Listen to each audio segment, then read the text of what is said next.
Hi, I'm Nico, and this is Jack, and we are Destination Detour. For our maiden detour, we were planning to drive my brother's van Vera from the far north all the way to the southernmost point of New Zealand. But nature had other plans. Cyclone Gabrielle lashes the north of New Zealand. Forecasters are warning Gabrielle is still intensifying. Be prepared to leave if you need to. More on the impending doom later. First, it's time to hastily pack a few belongings and head north from Auckland for what might prove to be a much shorter trip than we planned. Princess, are you ready to go? Yes, I'm ready to go. So basically, there's a cyclone on its way this weekend. So we thought, that is going to really up our plans. So let's quickly get a trip in before it arrives. So we very quickly packed up the van with only the bare essentials. Ice water to get those pesky little and we have a big ass bottle of Bushman repellent. This is what they use in the outback apparently. And my god, are we gonna need it. Layers, swim stuff. Yeah, not sure we're gonna need that. This is the start of the cyclone. Got a big ass 22 litre of water ready for Jack because he is a thirsty Kirsty. We've got some sleeping stuff here. It's still in the wrapper. We've got some cereal bars for the morning. We've got some crisps just in case. And we've got a couple of drinks. That's all we need. Maybe I'm just a bit drunk. We have camped with far less, I tell you. Toilet roll, don't want to be caught short. And that's it. Let's go.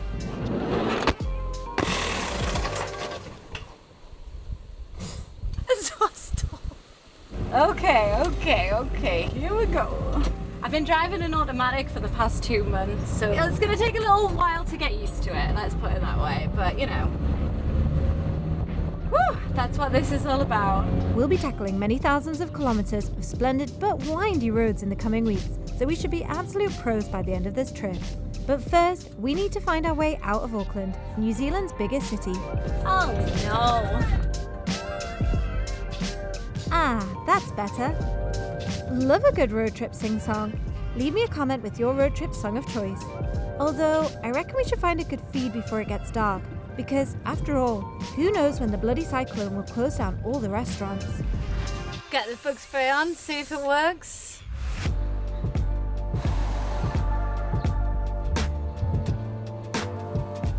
If in doubt when travelling in New Zealand, head to the nearest Chinese chip shop for a hearty meal. And now, where to eat it. That'll do just fine. Veggie curry with rice and 2 scoops of chips. Woo! Hot. Probably should have just got 1 scoop, but Mr. Greedy Pants over here. I take it back. I think 2 scoops was the way to go. I'm very full now, but that was delicioso.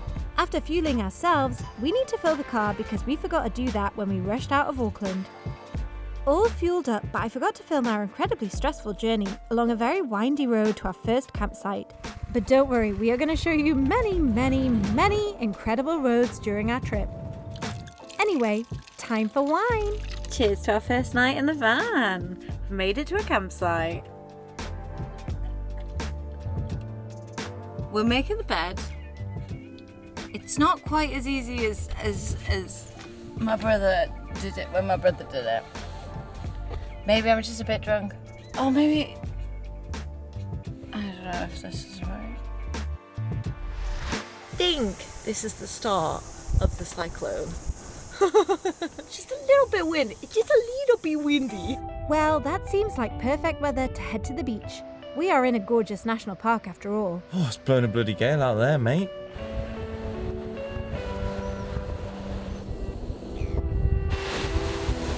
Yeah, this weather is looking worse and worse, and we are the only people foolish enough to still be outside. So maybe we should head back to Auckland and bunker down for a few days. Thankfully, we escaped the worst of it, although not everyone in New Zealand was so lucky. Cyclone Gabrielle has battered New Zealand, leaving Tens of thousands of people have lost power. The shelves empty. Once the crazy winds died down a few days later, we ventured outside and tentatively decided to hit the road again. Sadly, many of the roads in the North Island were washed away, so we had to rethink our route a bit. But as you know, it's not about the destination, it's about the...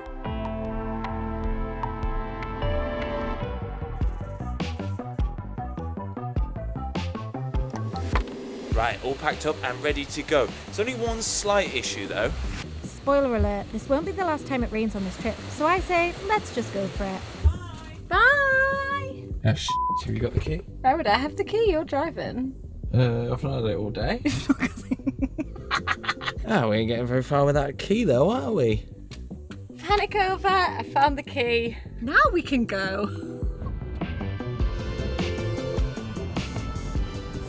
Got like 5 minutes down the road. We saw some tomatoes for $2.99 a kilo, and you cannot pass up that offer. The Queen's still on the money here, so that's cool.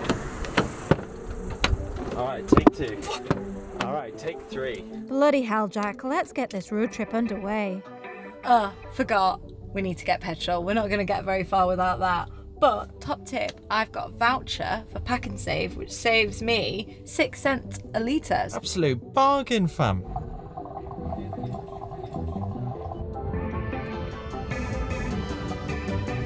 So first impression of driving in New Zealand, we're only on the motorway, but it's very exciting. And what I've noticed already is that here you can both overtake and undertake. So it's a little bit more leery than driving in the UK on the motorway. I hope we're not going to be driving on the motorway the whole way down the country. Luckily for Jack, once we get to the South Island, the roads will look like this, this, and this. Climbing up our first big hill as we get out of Auckland. Come on, Vera, you can do it. This van definitely feels a little bit sluggish up the hills, that's for sure. Vera, Vera, Vera.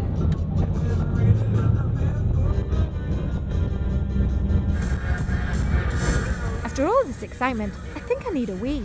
Okay. It's a little service area, but it's not like a toilet. I guess you could go behind that tree, Nico. There's a toilet back there, you dumbass. Is there? Back we go. I need to have a word with you. What? You've been a naughty girl. What have I done? Oops, my bad. Absolutely spotless fun and soap and toilet roll. What have you got there, missus? Well, the lady that we've been staying with was very, very cute, and she made us a cake to go travelling with. Anyway, let's get cracking because it looks like the weather is closing in. Come on, Vera, you can make it up the hill. We can do this, we can do this. Anyway, the weather has started closing in. Feels like it's going to be a wild one. I predict that rain is a-coming. And right on cue. You do need rain to make a rainbow though, and if you drive to the end of the rainbow, then you will strike gold? What the heck? Oh my god. Well, we've just got to make a stop to see what's going on here. Oh my god, what is this place that we just rocked up past? I know. Nope, your eyes are not deceiving you. That is a massive sheep and ram flanked by a sheepdog. We'll save the story for how they got here for a future video, but let me first tell you what's inside. Well, this thing behind me, this massive ram, that is a shop. I'm not entirely sure what the sheep is, and the dog is a toilet, which is sick. I love a good toilet, me. We went from biblical rain to mythically large animals in the space of just a few minutes. I've got to say, if you're into your fantasy, then New Zealand is the place to come for sure. And we haven't even seen any Lord of the Rings stuff yet. Watch this space though, because we will be paying a visit to Mount Doom in a couple of days. Anyway, let's get back to it because it will be dark soon. Oh, I think I can see a lake up ahead. Alright, Mrs. Quick pit stop. We need some salt. Otherwise our tea is going to taste of nothing. Cokes, milk, Onions. salt. I'm on it. Now this is why I like to be the one to drive, so that when we arrive I can use it as an excuse and say, oh, I'm far too tired, Nico. Oh, you go into the supermarket. Oh, you cook dinner. I'm just going to rest my weary eyes a bit. It's also a good opportunity to sneak in a little bit of bread whilst Nico ain't looking. Who should notice? That's for our tea. Alright, 13 minutes to location. Where are we staying tonight? Well, we haven't booked anywhere, but we're going to try and go to a holiday park that I read about because we need some Wi-Fi, and it has free Wi-Fi. The joys of working on the road, eh? A holiday park wouldn't be our first choice, but needs must, I guess. Oh, well, it's got dinosaurs and that's good enough for me. Well, I guess I'll start making dinner then, while Jack froths over the dinos.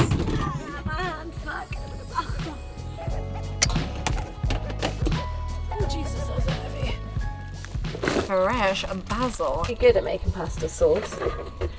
How do you want me to do this? Do you want to instruct me? One thing I would never normally do is add onions to my tomato sauce, but we don't quite know the quality of the tomatoes, so I reckon we'll add a cheeky onion just to give it a little bit of extra flavour. Start browning off the onions, add a little bit of garlic, then add the tomato paste. Whilst all of that's doing, you could be peeling the tomatoes. Peeling the tomatoes? Yeah, peeling the tomatoes. With what? With the peeler? You peel tomatoes with the peeler? Well, of course you peel the tomatoes. I've never peeled a tomato. Does that work? Guys, do you peel your tomatoes? Leave us a comment down below. You've got to peel your tomatoes. You're making pasta, innit? I'm sure this is exactly the content you came to this channel for, so stay tuned to see whether or not it makes a difference. It's pure Zavish. I mean, everyone loves a backseat chef, don't they? That's definitely not irritating at all, is it? But no one's ever gone to an Italian restaurant, had a really peng meal, and then said to the waiter, "My compliments to the chef, the tomato peel was excellent." Okay, brown the tomato paste. How much tomato paste? That shows him. No. Well, the answer is not that much tomato paste for sure. Down this time. That's not hard. Okay, I'm sorry. I didn't do it perfect. I think we'll be eating in the dark by the time this bloody meal is ready, eh?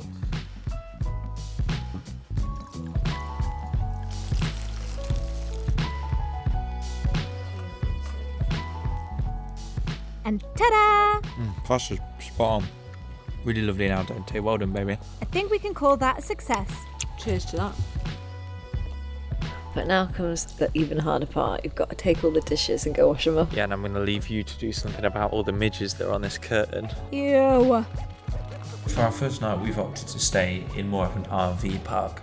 And now, it's not exactly our thing, but the benefits are it's got this massive room full of washing facilities, which is going to come in very handy.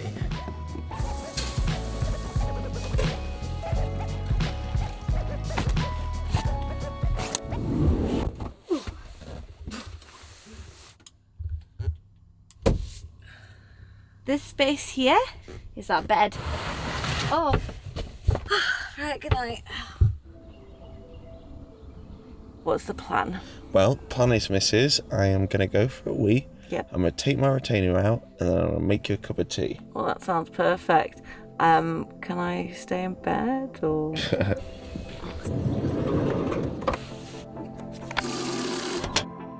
We're so British that Jack actually brought some PG tips over from the UK for us. So yeah, I was reliably informed that the tea bags here in New Zealand leave a little bit to be desired. To be honest, if you could put them in a cup of tea for like 15 minutes to brew, and they will just be weak as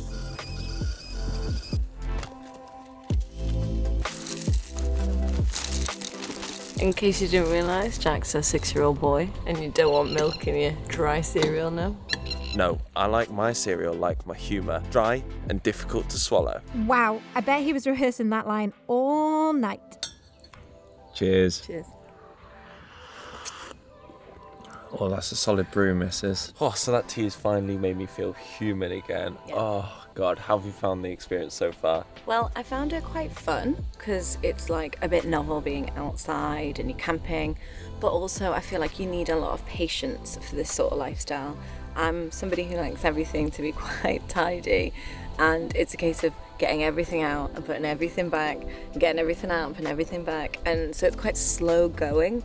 But if you've got nothing else to do apart from enjoying being in the van, then like that's great. You can just take your time and enjoy it, right? It's been quite fun cooking outside. Haven't enjoyed the bugs, but I never do. They like to feast on me. But overall, pretty positive, although maybe ask me in a couple of weeks when we get really stuck in and then I think we're just finding our feet though, right? Yeah. Now, and everything like kind of has a place but doesn't, and it'll get easier. What are your thoughts? Yeah, honestly, I've had an absolute blast. It's been real fun coming out here. It's been nice to get out the city after the cyclone. But now I'm kind of just ready to go off explore, I think. Yeah, me too. Well, join us next time when we head out to explore ROTORUA and the many things that it has to do without breaking the bank. There will be big trees, big lakes, big geezers, and lots of dad jokes. I think somebody's left the burner on.